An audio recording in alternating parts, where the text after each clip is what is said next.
afternoon, everybody. My name is Dick Peterson. I'm the Deputy Director of the United States Mint, and I'm pleased to be here today at the 2012 World's Fair of Money at the ANA show.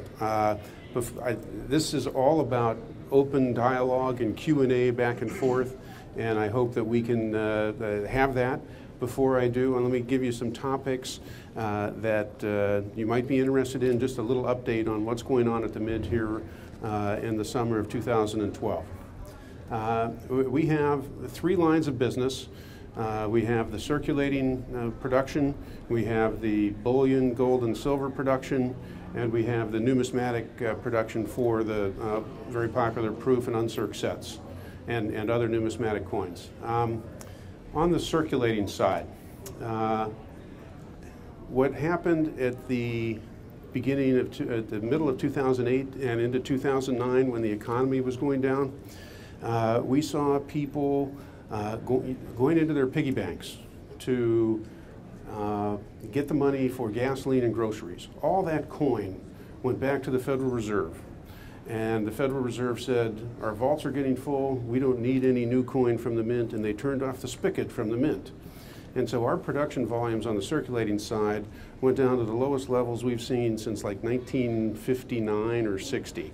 And we were making 3.7 billion coins a year back then. This year, fiscal year to date in fiscal 12, which is October 1st to June 30th, the first 9 months of this fiscal year, we manufactured 7.4 billion circulating coins.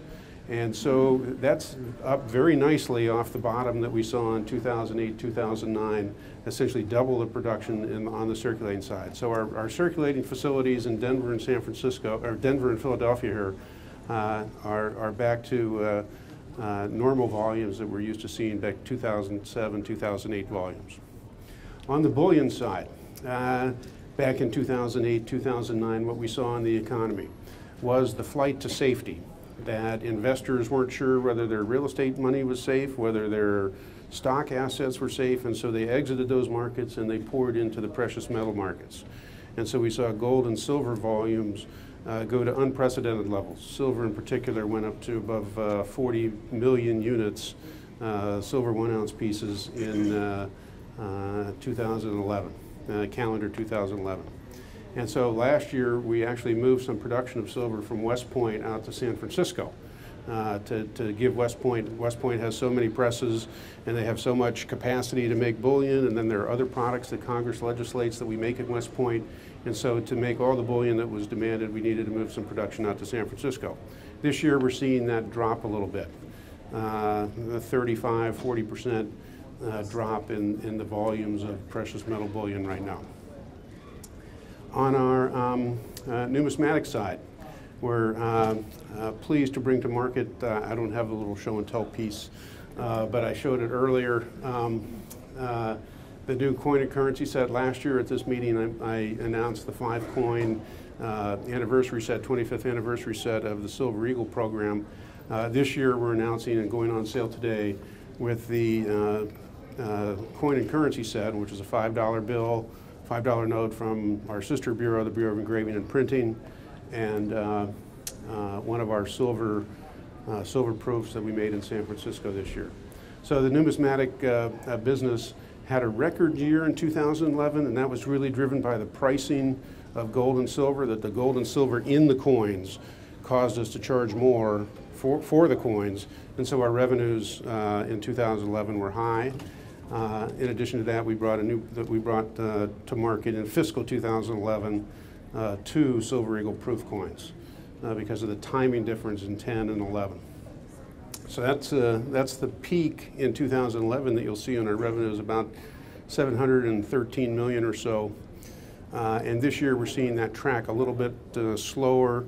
We're looking at possibly 500 million in revenues this year for the full fiscal year. Other things that will interest you. The update on our research and development. Congress, as you know, passed a law at the end of 2011 that said the Mint is required to go conduct research and development on alternative coinage materials. and that we are to report back to Congress 2 years after the date of the law. So December 13th of this year, we owe Congress a report on alternative metals for our circulating coinage.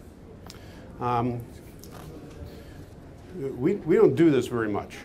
The last time we changed metals in our circulating coins was back in 1965.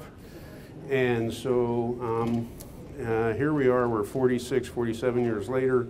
Back in 1965, we hired a third-party consultant to help us do the metallurgy research. And that's what we did again this time. And so we've contracted with a metallurgy research firm. They've gone out and done studies, taken the whole funnel of possibilities from the periodic table of the metals and all the alloys and all the various plated materials, and given us a smaller universe that we can go then analyze.